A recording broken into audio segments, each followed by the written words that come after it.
만물의 상봉 이후 요셉은 형제들에게 아버지를 모시고 애굽으로 올 것을 권유하였습니다. 이 애굽에 오라는 요셉의 권유, 이것은 단순한 요셉의 생각만이 아닙니다. 요셉의 고백처럼 그를 애굽으로 보낸 이는 형들이 아니라 하나님이십니다. 하나님께서 큰 구원으로 야곱 집안의 생명을 보존하고 이 흉년에도 그들에게 주신 약속을 이루기 위해서 이 일을 예비해 두신 것입니다. 아브라함에게 주셨던 약속, 그와 이삭과 야곱의 이 후손들이 계속해서 보존되고 또한 번성하는 것, 이것이 하나님께서 그들에게 주신 약속입니다. 그리고 우리는 하나님께서 이 약속을 이루시기 위해서 다양한 방법들을 사용하시는 것을 살펴볼 수 있습니다.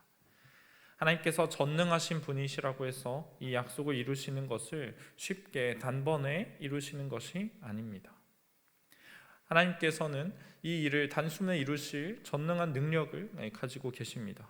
그러나 하나님께서는 구태여 어려워 보이고 복잡해 보이는, 멀어 보이는 그 방법들을 택해서 이 일들을 행하십니다. 왜입니까? 하나님께서 우리들을 사용하셔서 일하는 것을 기뻐하시기 때문입니다. 그렇다면 사랑하는 성도 여러분, 우리가 하나님께서 우리를 통해 일하시는 방법이 무엇인지 함께 살펴보기를 원합니다. 첫 번째는 하나님께서 우리가 가진 것을 활용하신다는 것입니다. 요셉은 자신의 가족들을 애굽에 부르기를 원했습니다. 앞으로 5년이나 남은 흉년을 이겨내기 위해서 가족들이 애굽으로 오는 것이 가장 좋은 방법이라고 생각하였기 때문일 것입니다. 그런데 요셉만 이것을 원한 것이 아닙니다. 애굽 왕 바로도 이것을 원했다 성경은 말하고 있습니다.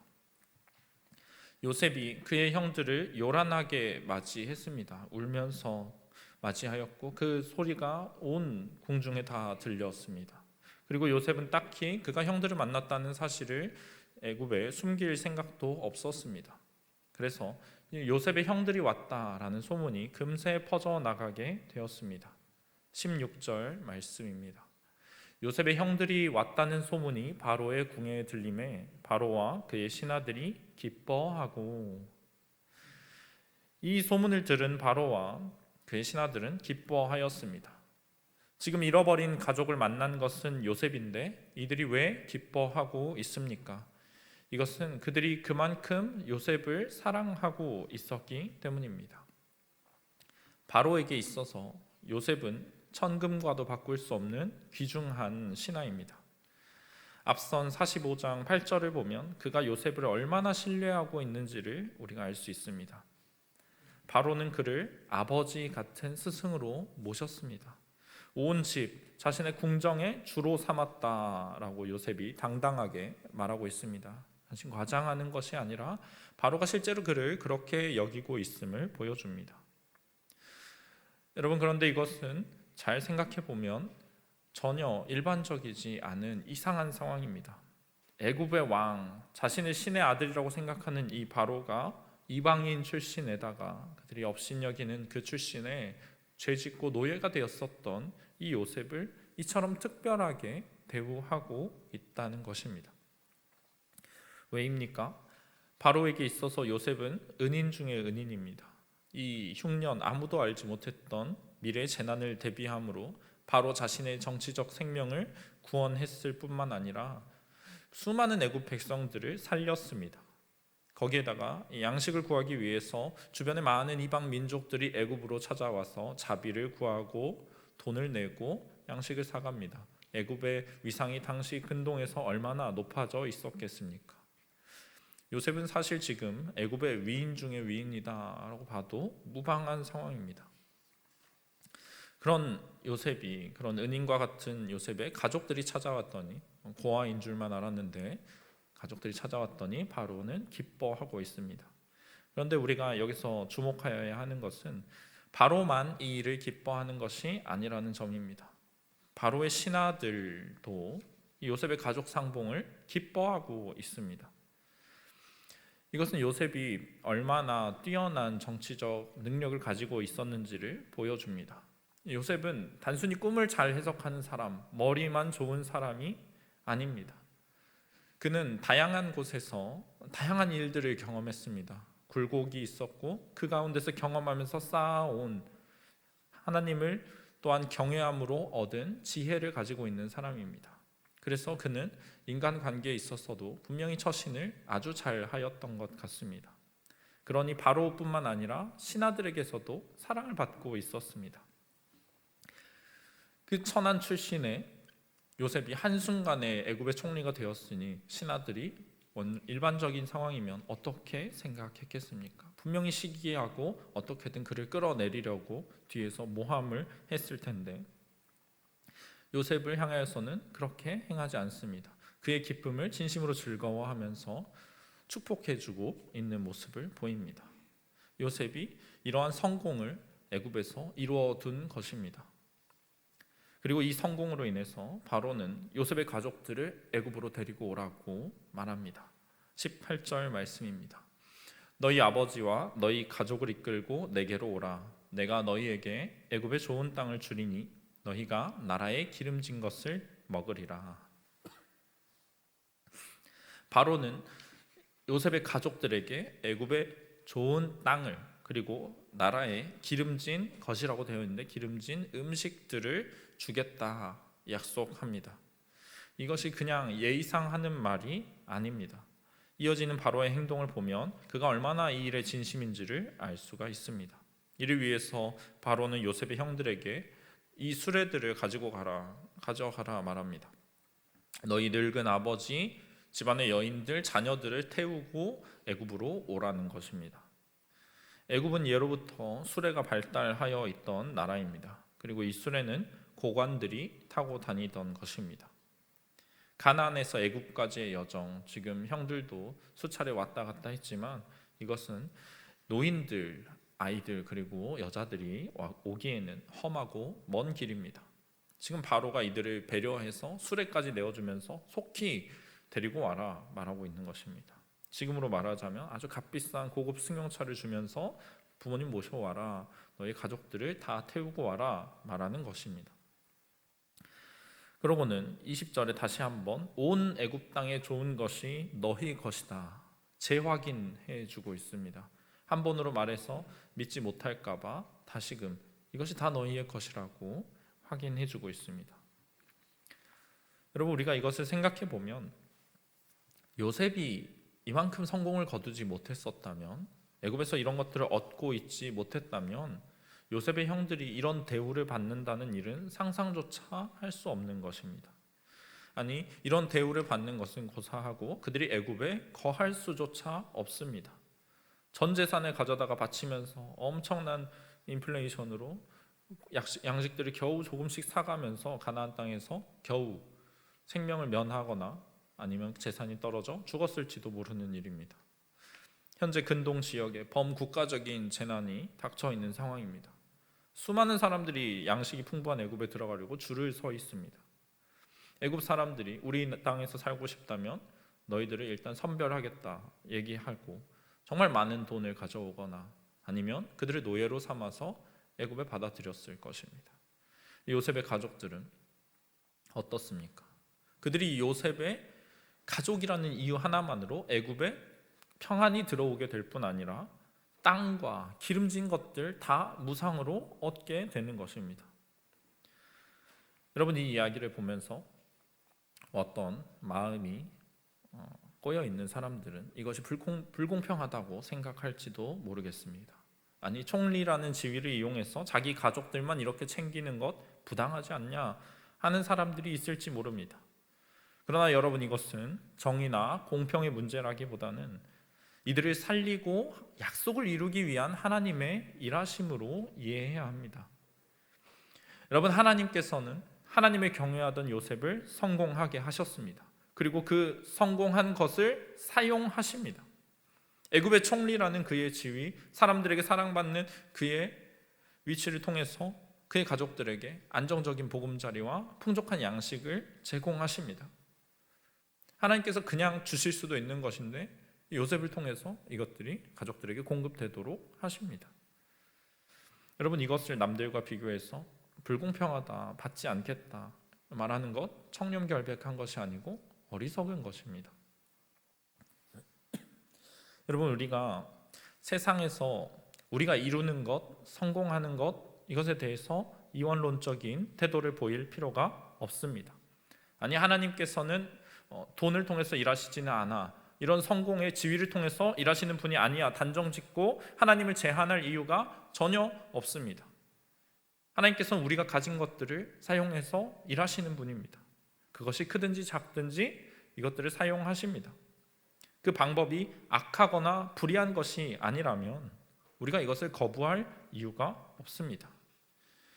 왜냐하면 내가 가지고 있는 것들은 본래 내 것이 아니요 하나님께서 내게 주신 것이기 때문입니다.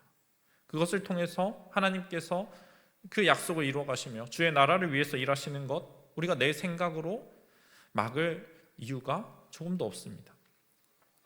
그러니 성도 여러분, 우리는 하나님께 더 많은 것을 주시길 구하여야 합니다. 내가 더 성공하고 더 많은 것을 얻기를, 더 많은 일들을 할 수 있게 되기를 구하여야 합니다. 내 욕심을 채우기 위함이 아니라, 남들에게 잘 보이고 칭찬받기 위함이 아니라 하나님 나라의 일을 위해서 그렇게 되어야 합니다. 하나님께서 내게 주신 것들을 통해서 일하실 그 하나님의 계획을 바라보기 때문입니다. 요셉이 적당한 성공에서 만족하고 더 노력하지 않았다면 이런 일들이 이루어지지 않았을 것입니다. 그러나 그가 맡은 바 일에 최선을 다하였고 애굽에서 그 자리를 지키기 위해서, 또한 하나님께서 예비하신 그것을 바라보는 믿음이 있었기 때문에 그가 애굽에서 이만큼 인정받을 수 있었고, 하나님께서는 그를 통해서 이 일들을 행하십니다. 우리가 이 요셉과 같은 삶의 태도를 가지고 살아갈 때, 내가 가진 것, 하나님께서 내게 주신 것, 내가 이룬 것, 하나님께서 나를 통해 이루신 것, 그것을 통해서 약속들을 행하시는 하나님을 목격하게 될 것입니다. 두 번째로, 하나님께서 일하시는 방법은 무엇입니까? 우리의 약점을 극복하게 하십니다. 요셉은 바로의 명령대로 그들에게 수레와 양식을 주었습니다.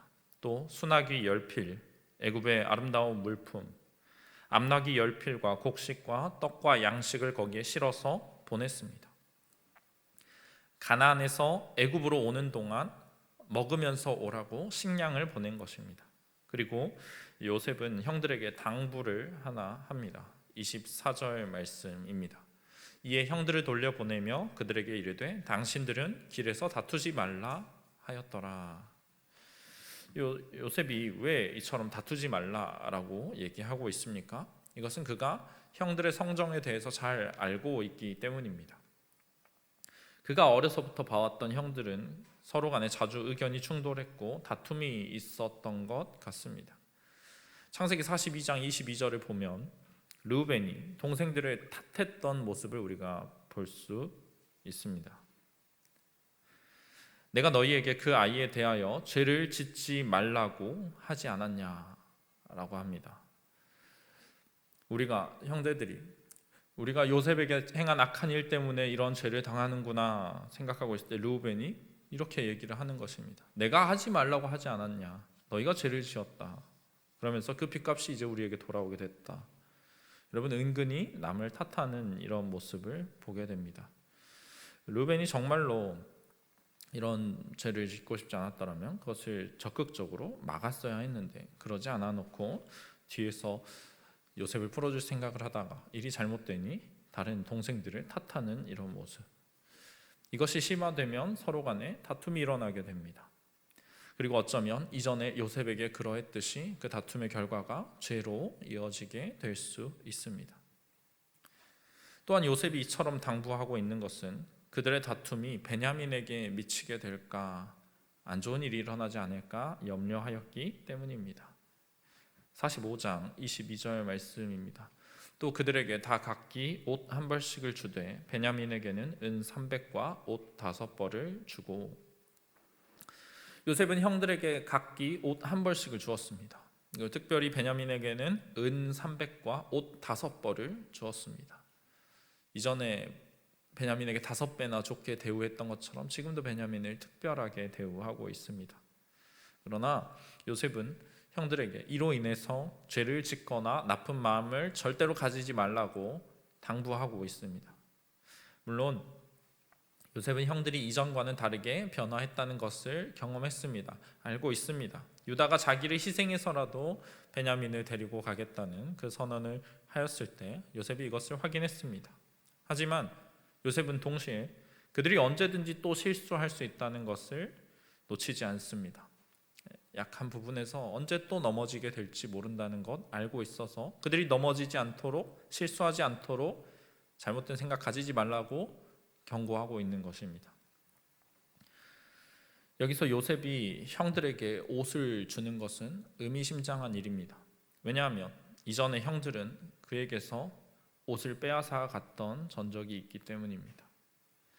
형들은 요셉의 채색 옷을 벗겼고 그를 노예로 팔았습니다. 한때 형들에 의해서 그 옷이 벗겨지고 가족 안에서 신분을 박탈당한 이 요셉은 이제 그들에게 다시 옷을 주고 있습니다. 그가 형들을 용서하였음을 보여줍니다. 형들은 내게 옷을 빼앗아가는 악을 행하였지만 나는 형들에게 옷을 주면서 선으로 갚겠다 얘기하고 있습니다. 여러분, 요셉의 형들은 다투던 자들입니다. 내게 일어난 문제의 원인을 다른 이들에게서 찾던 자들입니다.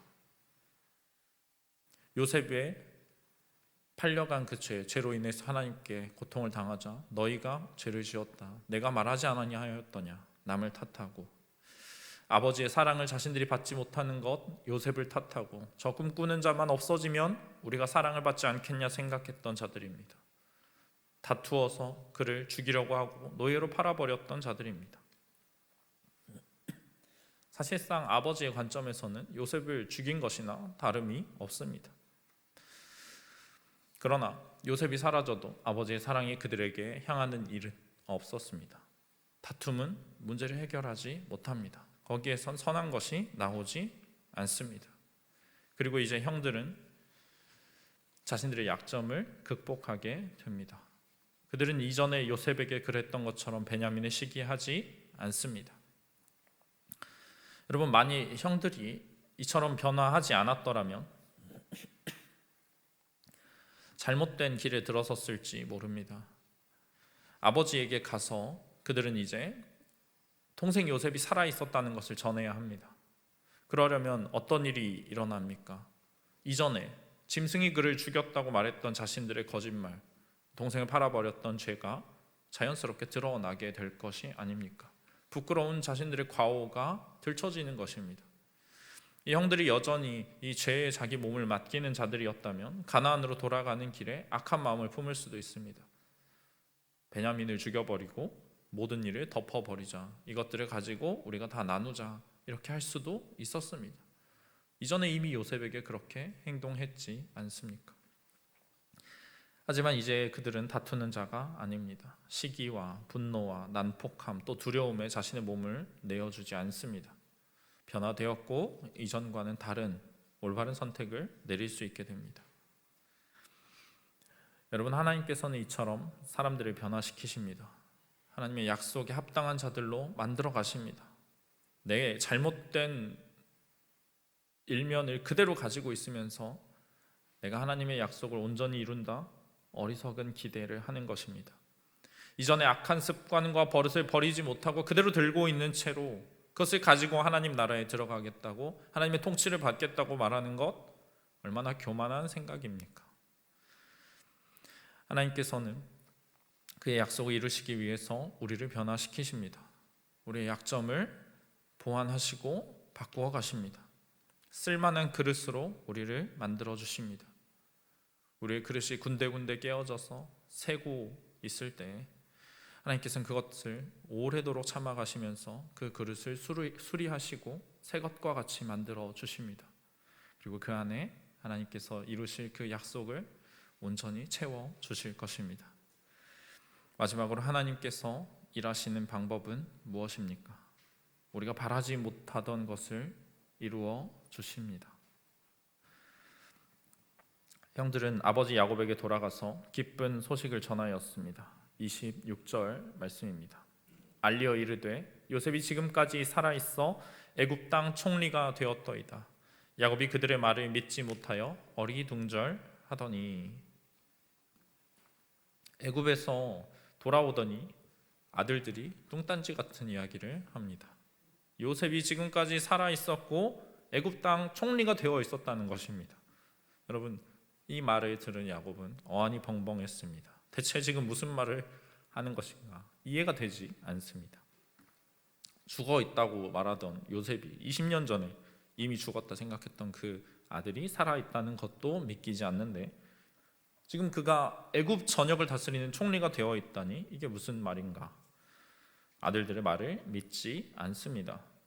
이 야곱이 어리둥절했다라는 표현은 그가 이 얘기를 듣고 넋이 나간 것을 말합니다. 정신없이 멍한 상태가 되어버렸습니다. 갑자기 들려오는 이 말을 듣고 이해하지 못해서 그대로 굳어버렸습니다. 사실 그 누가 이 말을 믿을 수 있겠습니까?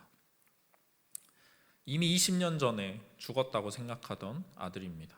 야곱은 한시라도 그를 잊은 적이 없습니다. 그런데 그가 버젓이 살아있다니, 그리고 애굽의 총리가 되었다니 믿을 수 없는 일이 연속으로 일어납니다. 당시 애굽 근동의 강대국 중 하나입니다.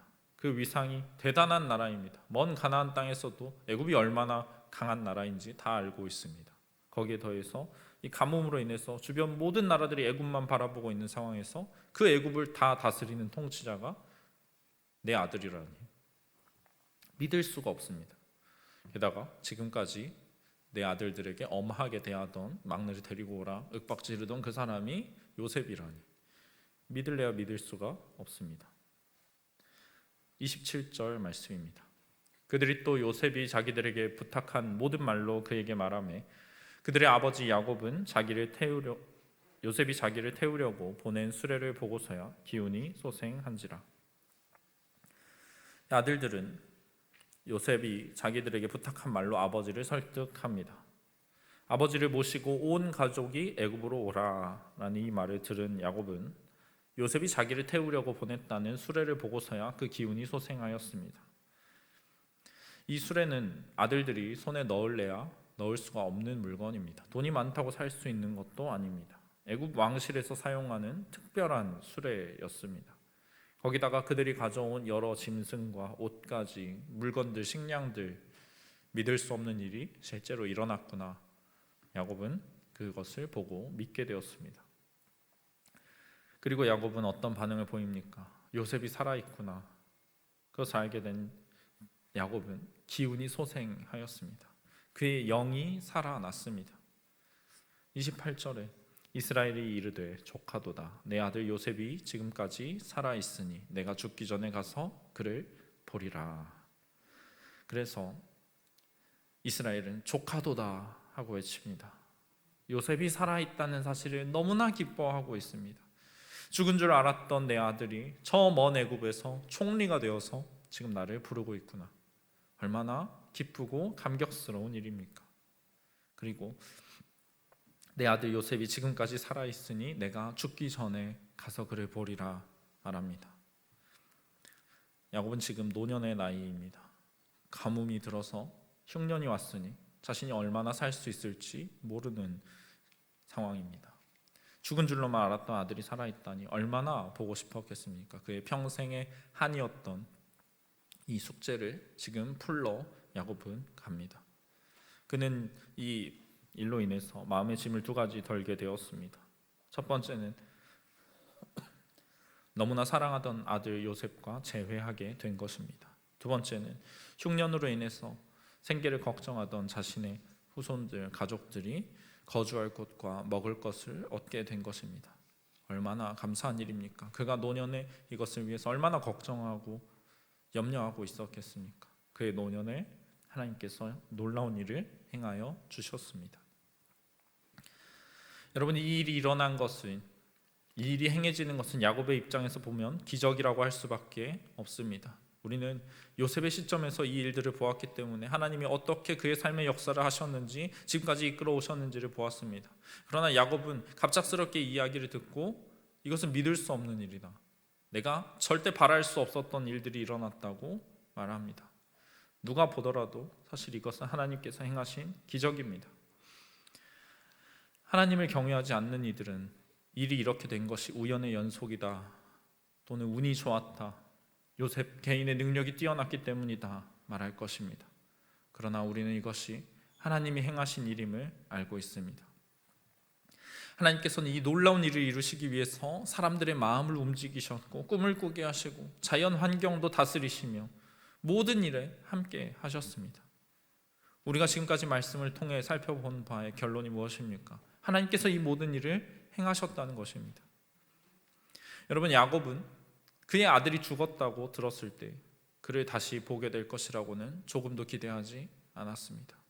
내가 죽어서 내 아들 곁에 가겠다 말하며 위로도 거절하고 울기만 했던 그입니다. 그러나 그는 살아서 그의 아들 곁으로 가게 될 것입니다. 그것도 성공한 어마어마한 복을 받은, 그리고 그 복을 가족들에게 나눠주는 그 아들을 보게 될 것입니다. 요셉의 형들도 자신들이 죄를 지었음을 깨닫고 뉘우칠 때 요셉을 다시 보게 되리라고는 기대하지 않았습니다. 우리가 살아서 요셉을 만나고 그 관계가 회복되겠다 생각하지 못했습니다. 요셉조차 자신이 애굽의 총리가 될 것이라고, 그리고 살아서 내 형제들과 아버지들 다시 보고 재회에서 같이 살게 될 것이라고 생각하지 못했을 것입니다. 바랄 수가 없는 소원입니다. 우리의 상식으로는 이루어지지 않을 것 같기 때문입니다. 그리고 이로 인해서 이스라엘 백성들이 정말 주님의 약속대로 이렇게 번성하게 되는 건 그 누구도 바라지 못했던 일입니다.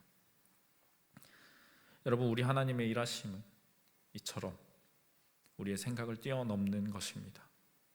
하나님께서는 우리의 노력과 우리의 변화를 요구하십니다. 우리가 이루는 것들, 우리가 매일 힘쓰며 하는 것들 주님께서 사용하십니다. 또한 우리를 변화시켜 가시면서 일하십니다. 그리고 결국 하나님께서는 우리의 생각보다 더 크게 일하실 것입니다. 우리가 기대할 수 없는 것, 감히 바랄 수조차 없었던 그 일들을 이루어 주실 것입니다. 우리 하나님 기적의 하나님이요 크고 강하신 전능자이시기 때문입니다. 그러니 우리는 그 좋으신 하나님 앞에 믿음으로 나아가야 할 줄 믿습니다. 여러분, 내가 가진 것 그것이 많든지 적든지 주님 앞에 기쁨으로 드립니다. 보리떡 5개와 물고기 2마리, 그것을 겸손하게 드렸을 때 하나님, 우리가 상상하지 못했던 크고 놀라운 일을 행하여 주셨습니다. 내 삶을, 내가 가진 것, 내가 이룬 모든 것 주님이 사용하시기를, 주님 나라를 위해서 나를 합당한 자로 변화시키기를 믿으시기 바랍니다. 또한 그렇게 할 때, 내가 그렇게 준비되었을 때 하나님께서 나를 사용하셔서 내가 바라지 못했던, 생각조차 하지 못했던 그 놀라운 일들, 우리를 통해 정말 수많은 사람들이 주님을 알게 되고 주님과 가까이 하는 그 복을 받는 역사가 일어나게 될 줄로 믿습니다.